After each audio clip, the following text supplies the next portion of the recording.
On May 26, 2024, I attended the St. Patrick's Spanish Mass in Moments.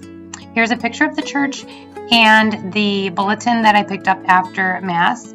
It is in English and Spanish. I chose to attend the St. Patrick's Spanish Mass because I grew up Catholic. I actually was baptized and confirmed in the St. Pat's Church. My mom and dad were married there. My sisters and I were all married there, so we have pretty strong ties to St. Pat's. I was also interested in seeing the similarities and differences between the English and Spanish Mass. I have also had heard great things were going on at these Spanish Masses. I've heard Father really packs the house.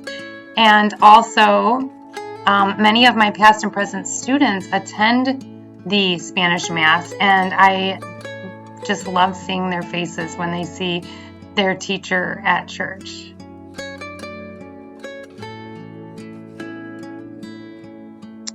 Here is my experience with the Spanish Mass.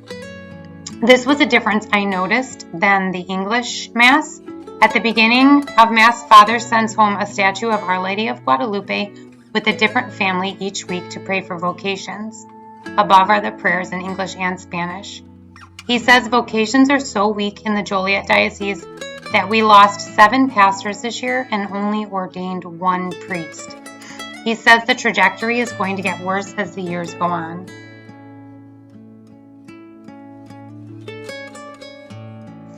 Father told me that there is always something going on at the Spanish Mass, and he wasn't kidding. They had 2 baptisms during the Mass.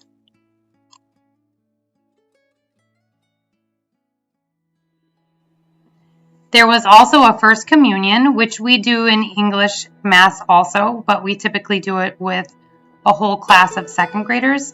This was a 4th grade boy. And another difference was the presentation of a 3-year-old. We don't typically do that in English Mass. It is something they do in the Hispanic culture. And the prayer that they say over the 3-year-old when they present the child to the church is attached. I was able to speak with one of the parishioners. The boy making his first communion is on my son's baseball team, so I was able to speak with his dad, Jason, a few days later. Jason is white and spoke only English until he met his wife. He learned Spanish for her and now speaks very well. I asked Jason why his son waited until 4th grade to make his first communion. Most Catholics make theirs in 2nd grade. Jason told me in the Hispanic culture, they choose sponsors that support the child through their spiritual life. His grandparents were not available to come to America until this year to be at his first communion. They will be his sponsors at his confirmation as well in 8th grade. This differs from my experience in the Catholic Church.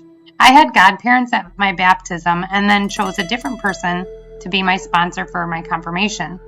I didn't have a sponsor for my first communion. I asked if he regularly attends the Spanish Mass, and he said he does not. He says his wife and kids do, though.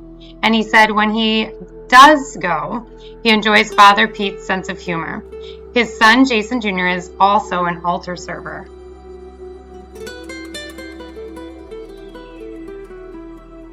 Father Pete was very helpful in my journey through this cultural experience.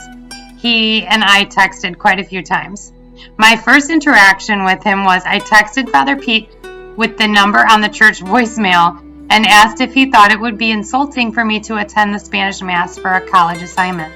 His response was, "Not at all. You are always welcome. Talk about a good vibe. Come to one of those masses." After Mass, I asked Father if it would be okay to use some of the photos I took of the Mass. Father said of course and sent me even more pictures from that day. Father took the time to text and explain the different ceremonies that I may not be familiar with. These included the statue of Our Lady of Guadalupe being sent home with a family and the presentation of a 3-year-old. These are Hispanic culture, Catholic traditions that I did not know about.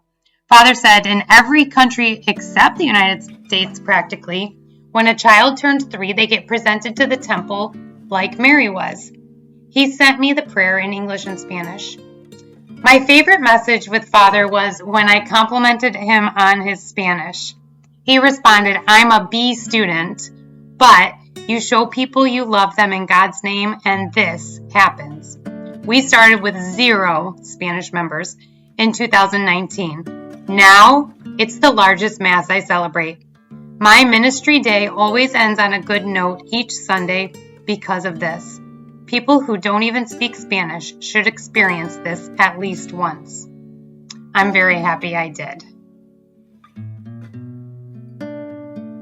At the end of Mass, all of the children attending that day lined up in the back of the church and were given flowers. The children came forward and presented the flowers to Mary.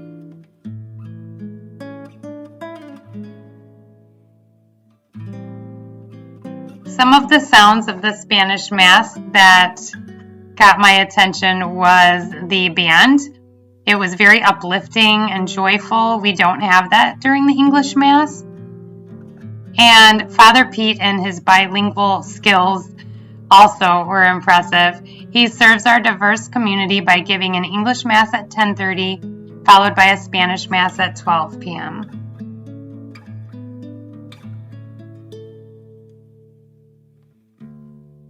I have been so impressed with the Hispanic Catholic culture that I attached 2 more slides that did not happen during the Mass I attended on May 26th. On June 2nd, there was a celebration of the Feast of Corpus Christi. This is something that happens yearly that I did not know about. In 1263, a German priest, Friar Peter of Prague, made a pilgrimage to Rome. He stopped in Italy to celebrate Mass at the Church of St. Christina. At the time, he was having doubts about Jesus being truly present in the Blessed Sacrament. He was affected by the growing debate among certain theologians who, for the first time in history of the Church, began introducing doubts about the body and the blood of Christ being actually present in the consecrated bread and wine. In response to his doubt, when he recited the prayer of consecration as he celebrated the holy sacrifice of the Mass, blood started seeping from the consecrated host and onto the altar and the corporal. So on this day, on June 2nd, they celebrated that miracle, and the parishioners followed Father Pete out of the church and down to the grotto where they prayed. And this is where I got some pictures. It was really cool to see.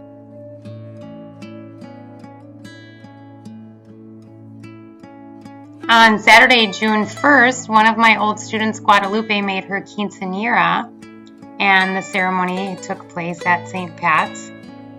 In many countries in Latin America, it is customary to celebrate a girl's 15th birthday party in a very lavish manner. This celebration traditionally marks a girl's coming of age, and afterwards, she is considered a mature person who is ready to assume family and social responsibilities.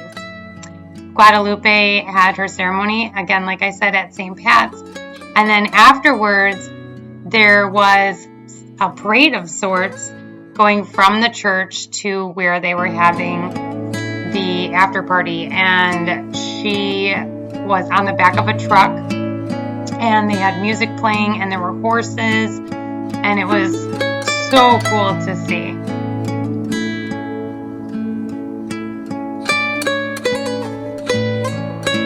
I can't even put into words how much this cultural experience has meant to me.